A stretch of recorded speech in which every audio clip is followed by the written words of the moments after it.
तीर्थ हैं। कमलवती सी में उस दिन हमने आपको गाथा बतलाई थी, तीर्थ शुद्ध दिष्टम पंचार्थ पंचम्यान परमिष्टि। तीर्थ को जो शुद्ध रूप में देखते हैं वे धर्म को प्राप्त करते हैं। 5 अर्थ ये गुरुदेव की साधना के मूल सूत्र हैं। तो जहाँ तत्व मंगल की अंतिम गाथा में हम तीर्थ का स्मरण करते हैं, यहाँ 5 अर्थ हैं।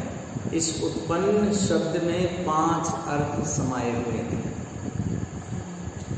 कल हमने लिखवाए थे आपको उत्पन्न अर्थ, हितकार अर्थ, सहकार अर्थ, ज्ञान अर्थ और पय अर्थ, ऐसे 5 अर्थ हैं।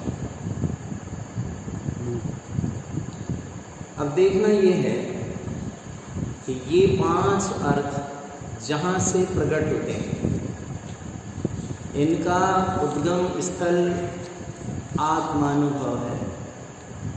स्वानुभूति से ये प्रारंभ होते हैं। सम्यक दर्शन से इनकी शुरुआत होती है। सम्यक दर्शन का होना ही उत्पन्न अर्थ है।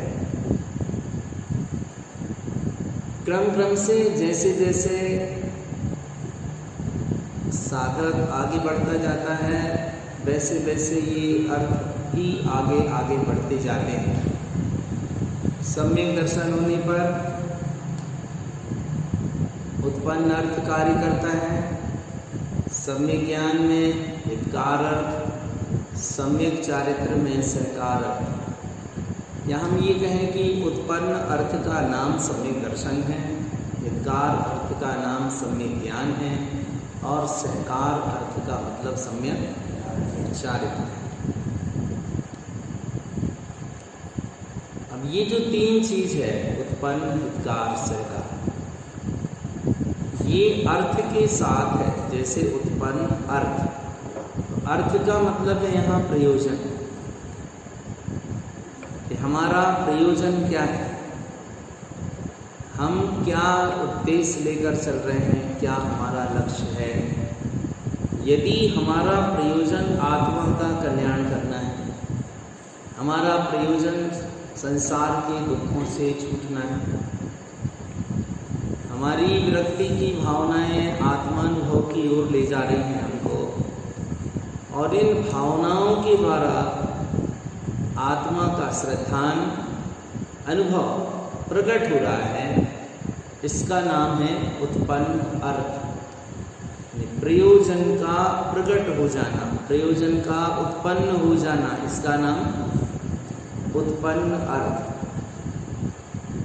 अर्थ का आशय है यहाँ प्रयोजन से। हमारा प्रयोजन क्या है? हमारा प्रयोजन आत्मा है, संसार है, माया मोह है, या क्या चीज? हमने प्रयोजनीय किसे माना, ये प्रश्न है। फिलहाल इस अवस्था में तो संसार में ही मान रहे, उसको भी प्रयोजनीय, सही बात कहने तो ये उसको भी नहीं मान रहे। हाँ, जब पूरी तरह ले तो मतलब दोनों नाव पे सवार हैं, ये भी हो जाए, धर्म भी हो जाए और कर्म भी हो जाए। पर भैया ये विचारने का है, देखो प्रयोजनीय वस्तु तो एक ही होती है। कबीर दास जी ने लिखा था, जब मैं था तब हरि नहीं, जब मैं था तब हरि नहीं, अब हरि है तो मैं ना। समझने की चीज है। जब मैं था तब हरि नहीं, अब हरि है तो मैं ना। क्यों? इसलिए कि प्रेम गली अति सांकरी, या में दो न समान। या तो अहंकार को बिठा दो या परमात्मा को बिठा दो। ऐसे ही अपना चित्त है, ये प्रेम गली है, इसमें भी प्रयोजन एक ही बैठता है। या तो हम संसार का प्रयोजनीय भाव बिठा दें उसमें, या परमार्थ का प्रयोजन भाव बिठा दें। प्रयोजनीय तो एक ही होगा, धर्म होगा प्रयोजनीय अथवा कर्म होगा, संसार होगा प्रयोजनीय अथवा परमार्थ होगा। अब ये बीच में मन है। हाँ जी,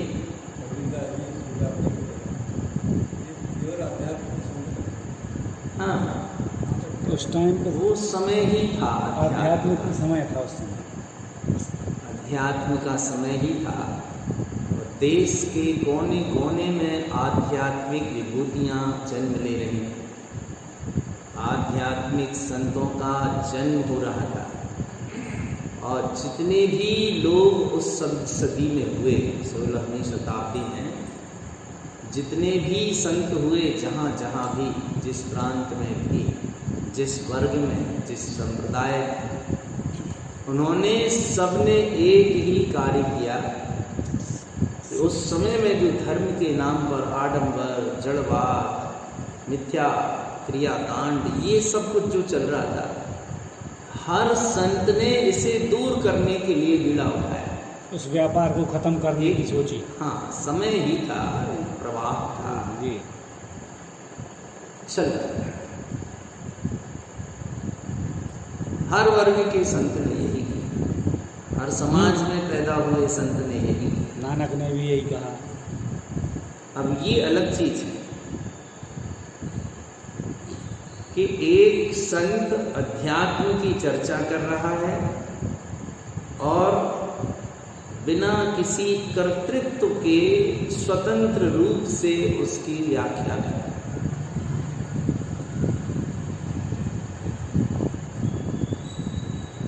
यहाँ कोई कर्ता नहीं है।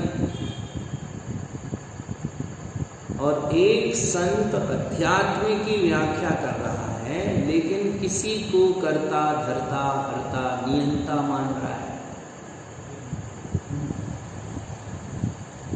तो अध्यात्म भी दो तरह से निरूपणा में आता है, एक पराश्रय की भावना से, एक स्वाश्रय की भावना से। इसी आधार पर इस देश में भक्ति और ज्ञान की सिला रखी है।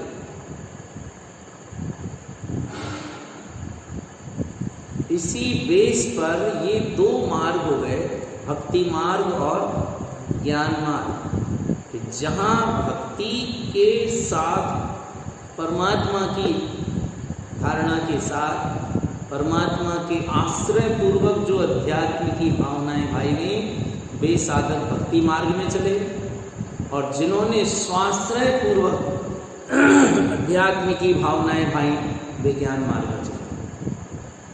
इतना ही फर्क है। आत्मा की चर्चा भक्ति मार्गी भी कर रहा है, आत्मा की चर्चा ज्ञान मार्गी भी कर रहा है। आत्मा की चर्चा परमात्मा के आश्रित होकर भी जीव कर रहा है, और आत्मा की चर्चा बिना किसी पराश्रय के भी की जा रही है। तो जहाँ पराश्रय है वहाँ भक्ति है, जहाँ स्वाश्रय है वहाँ ज्ञान है। इस बेस पर ही भक्ति मार्ग और ज्ञान मार्ग का निर्माण है।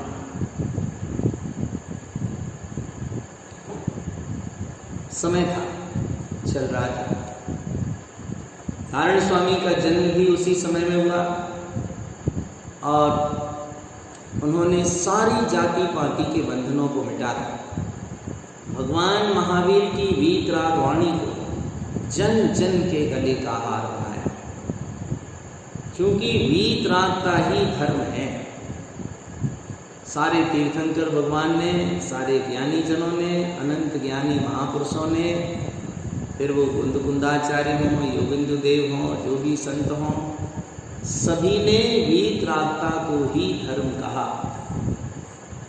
नारायण स्वामी ने उसी मार्ग का अनुकरण किया। वीतराग उनका मुख्य ध्येय था, संपूर्ण साधना का उद्देश्य था उनका कि इस सब साधना का सार वीतरागता का उदय होना चाहिए। और वे हुए 60 वर्ष तक उसकी साधना करते रहे और 60 वर्ष में उन्होंने उस वीतरागी निर्ग्रंथ पद को धारण किया। कारण स्वामी का मार्ग शुद्ध आत्मानुभूति का मार्ग है। यद्यपि यही सारी चेतना के जागरण की देशनाएं समस्त ज्ञानियों ने दी हैं। सबकी अपनी अपनी साधना की शैली है, सबकी अपनी अपनी कथन की शैली है। गुरुदेव ने अपनी साधना के मार्ग में ये कुछ आयाम स्थापित किए। जैसे अर्थ, पहला है उत्पन्न अर्थ, यानी अपने प्रयोजन को अपने अंतरंग में प्रकट करना। अगर हम माया को प्रयोजनीय मान रहे हैं, मोह को प्रयोजनीय मान रहे हैं, संसार को प्रयोजनीय मान रहे हैं, तो ये प्रयोजन हमें अनंत संसार की ओर ले जाएंगे, परिभ्रमण की ओर ले जाएंगे और संसार में दुख का ही मार्ग बनाएंगे। जबकि अगर इस प्रयोजन में चेतना बैठ जाए, आत्मा बैठ जाए कि मुझे अपनी आत्मा ही प्रयोजनीय है, मुझे शुद्धात्मा ही प्रयोजनीय है, ऐसा मानकर उसका निरंतर अभ्यास किया जाए, वेद ज्ञान, तत्व निर्णय, चिंतन, वैराग्य भावना, ये सारी चीज अगर हम उसकी साधना आराधना करते हैं और इस साधना के चलते चलते किसी भी समय उसकी अनुभूति हो गई, जो उत्पन्न हुई प्रयोजन की अनुभूति, इसी का नाम है उत्पन्न अर्थ। अपने प्रयोजन का प्रकट हो जाना, अपने प्रयोजन का उत्पन्न हो जाना। अब संसार की वस्तुओं को जब तक जीव प्रयोजनीय मानता रहता है, तब तक सुखी दुखी आकुल व्याकुल और संसार में जन्म मरण करता रहता है। क्योंकि सांसारिक पदार्थ कभी प्रयोजनीय नहीं होते।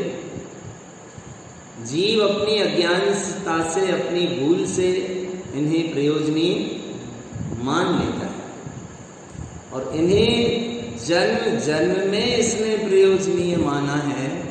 लेकिन पर पदार्थों को प्रयोजनीय मानकर कभी भी इसे अपना स्व प्रयोजन, आत्म प्रयोजन, स्वानुभूति का प्रयोजन उत्पन्न नहीं हुआ, प्रकट नहीं हुआ। इसका सीधा सीधा कारण है कि पर वस्तुओं के आश्रय से कभी अपना निज अर्थ उत्पन्न होने वाला नहीं, आत्मार्थ उत्पन्न होने वाला नहीं। संसार में जितने भी जीव हैं, जितने भी प्राणी हैं, जिस जिस धर्म को भी मानते हैं, कोई शराब को धर्म मानता है, कोई वीतराग को धर्म मानता है, कोई किसी क्रिया में विश्वास करता है, कोई किसी क्रिया में विश्वास करता है। जिसका जहां भी विश्वास है, इस सारे विश्वास के विस्तार के बीच अवलोकन ये करना है कि इन सारी परिस्थितियों में आत्मा एक है और बिना उसके अनुभव के जीव के कल्याण का रास्ता बनने वाला नहीं। इसलिए हमें पंथ को, समाज को, क्रियाओं को, बाहरी किसी बात को महत्व ना देकर यद्यपि उन परिस्थितियों से निकलना है।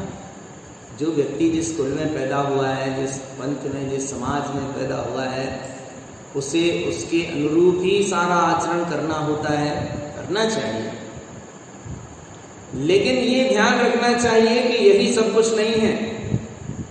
इससे ऊपर उठकर जो सत्य है, तथ्य है, वास्तविकता है, चेतना है, उसके जागरण से ये सारी क्रियाएं सार्थक हों। अगर उसका जागरण नहीं हुआ तो ये क्रियाएं केवल क्रियाएं मात्र हैं, कर्म बंध की कारण है, संसार को बढ़ाने वाली। ये प्रयोजनीय नहीं है। प्रयोजनीय है अपनी आत्मा का अनुभवन करना, अपने चैतन्य स्वभाव का बोध जागृत करना।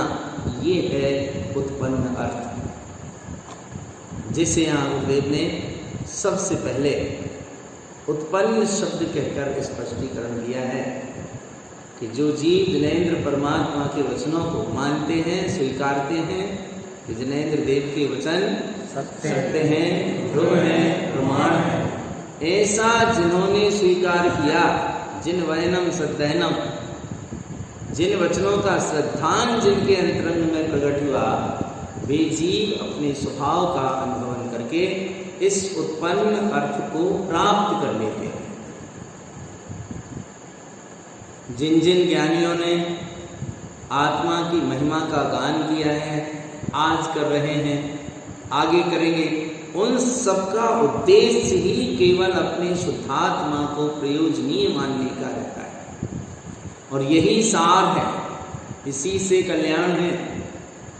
और किसी पर वस्तु को प्रयोजनीय हम मान भी लेंगे लेकिन उससे भला होने वाला नहीं। तो सांसारिक जीवन में धर्म का प्रारंभ करने के पहले इस चीज़ पर विचार गंभीरता से करना चाहिए कि आखिर मेरे जीवन का ध्येय क्या है, मुझे प्रयोजनीय क्या है। संसार बढ़ाना, काम धंधा करना, व्यापार करना, माया मोह में पड़े रहना, संसारी कार्यों में उलझे रहना, थोड़ा बहुत मंदिर पूजा पाठ कर लेना, यही प्रयोजनीय है या इससे ऊपर उठकर भी कुछ प्रयोजनीय है?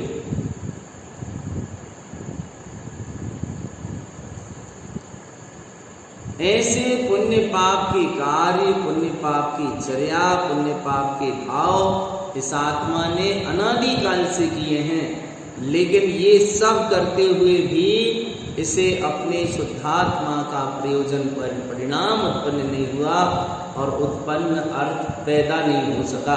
इसलिए अभी तक संसार में जन्म मरण और परिक्रमण चल रहा है। एक ही बात समझना है कि मैं आत्मा हूँ। क्या समझना है? मैं आत्मा हूँ, शरीर नहीं। इतना ही समझना है। ये हम जो पढ़ते हैं, अभी शिक्षण क्लास चलेगी, सारी बात होगी, जो भी पढ़ने का हमारा उद्देश्य है, इस सब को आखिर घूम कर हमें लौट कर वहीं आना है कि इस सब को जानने वाला कौन है? वो मैं। सबका प्रयोजन ही उतना है। अब चूंकि उसमें अभी ठहर नहीं सकते, उसमें अभी रमण नहीं कर सकते, निरंतरता नहीं बनी रह सकती उसमें लीनता की, इस कारण से फिर समय का सदुपयोग करने के लिए ज्ञान की आराधना है, स्वाध्याय है, चिंतन है, तत्व का आराधन है। ये सब साधक के जीवन में होते हैं कि जब तक लीनता नहीं हुई तब तक कम से कम अशुभ से तो बचना है, शुभ में रहना है। तो इससे ज़्यादा श्रेष्ठ और दूसरा कोई साधन नहीं। इसलिए स्वाध्याय, चिंतन, मनन, आराधन, इस रास्ते से निकलकर चलना पड़ता है। लेकिन प्रयोजन क्या है? मान लीजिए आप कहीं जा रहे हैं, 1000 किलोमीटर दूर आपकी कोई मंजिल है जहां आपको पहुंचना है। अब रास्ते में कितने लोग मिलेंगे? ट्रेन में कितने लोग मिलेंगे?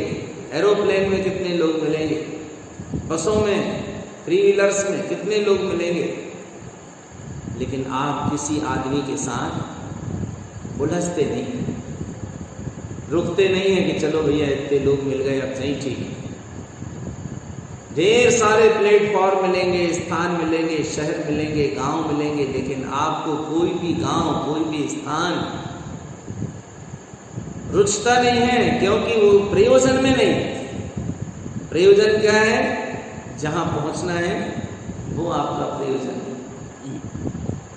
तो आपने अपने प्रयोजन को सामने रखा है, तो 1000 किलोमीटर में लाख लोग मिले हैं, सैकड़ों स्थान मिले हैं, कुछ भी मिलता जाए, इसमें आप कहीं अटकते नहीं हैं, क्योंकि आपका प्रयोजन अपना उद्देश्य प्राप्त करना है। इसी तरह जीवन में भी अपना एक उद्देश्य, अपना एक लक्ष्य, अपना एक प्रयोजन तय होना चाहिए कि मुझे अपने इस लक्ष्य को इस जीवन में प्राप्त करना है। मृत्यु सबकी होनी है, देर सवेर सभी को संसार छोड़कर जाना है, लेकिन संसार छोड़कर जाने के पहले इस जीवन में हम क्या करना चाहते हैं, उस कार्य को उपलब्ध करें।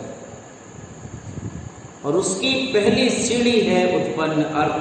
अपने प्रयोजन को प्रकट कर लेना, अपने अर्थ को उत्पन्न कर लेना, अपने सार तत्व को अनुभवन में ले लेना, अपनी आत्मा की स्वानुभूति को उपलब्ध हो जाना, बस इतने का नाम उत्पन्न अर्थ है। ये प्रकट हो गया तो आगे का सारा रास्ता सहज बनता चला जाता है। भगवान महावीर का मार्ग, गुरुदेव नारायण स्वामी की साधना का पथ कल हमने आपको काफ़ी विस्तार से इस संबंध में बतलाया था। चूँकि हम सिद्ध स्वभाव के सूत्र की चर्चा कर रहे हैं और नारायण स्वामी की चर्चा भी अलग से कुछ नहीं है, वीतराग मार्ग की ही सारी बात है। चूँकि व्यक्तिगत उनके ग्रंथ का अपन ने हस्ताक्षर किया है, इसलिए उनके सूत्र के अर्थ को, उस आशय को समझकर चलने की आवश्यकता भी है। तो उन्होंने जिस साधना का आधार बनाया, भगवान की वाणी को, वीतरागता को उन्होंने नींव की तरह बनाकर रखा और उस वीतरागता की नींव पर अपनी साधना का भवन खड़ा किया, जिसमें हम सबको ये निर्देश दिया कि सबसे प्रथम जीवन में आवश्यक है उत्पन्न अर्थ। देखो ये कैसे पैदा हो। उत्पन्न अर्थ का मतलब सम्यक दर्शन ही है, लेकिन हम सम्यक दर्शन को उत्पन्न अर्थ नहीं कह सकते। जैसे हमने आपसे पूछा 3 अर्थ कौन से हैं, आपने कहा सम्यक दर्शन, सम्यक ज्ञान, सम्यक चार्य। हम इसे अर्थ नहीं कह सकते क्योंकि उसमें अर्थ शब्द नहीं आ रहा। जिस ज्ञानी का जिस भाषा में जो शब्द है, उसी शब्द की वहां फिटिंग होगी। यद्यपि मतलब वही है, पर सम्यक दर्शन होते ही जो उपलब्धि हुई उसका नाम उत्पन्न अर्थ है।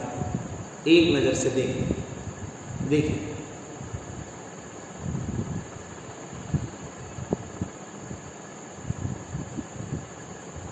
बीज मंत्र है उत्पन्न अर्थ का ओम। क्या है बीज मंत्र? ओम। इस ओम से बना उवम, उवम से बना ओंकार।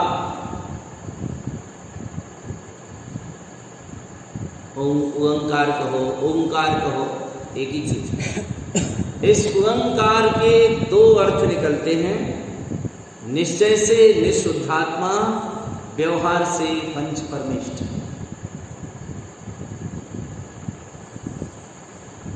निश्चय से निःशुद्धात्मा, व्यवहार से पंच परमेष्ठ। जब जीव ने पंच परमेष्ठी के स्मरण पूर्वक अपने शुद्धात्म स्वरूप का लक्ष्य बनाया, तो एक कदम हम आगे बढ़े और वहां हुआ भेद ज्ञान। इस भेद ज्ञान ने हमें कराई भेद की भावनाओं का जागरण।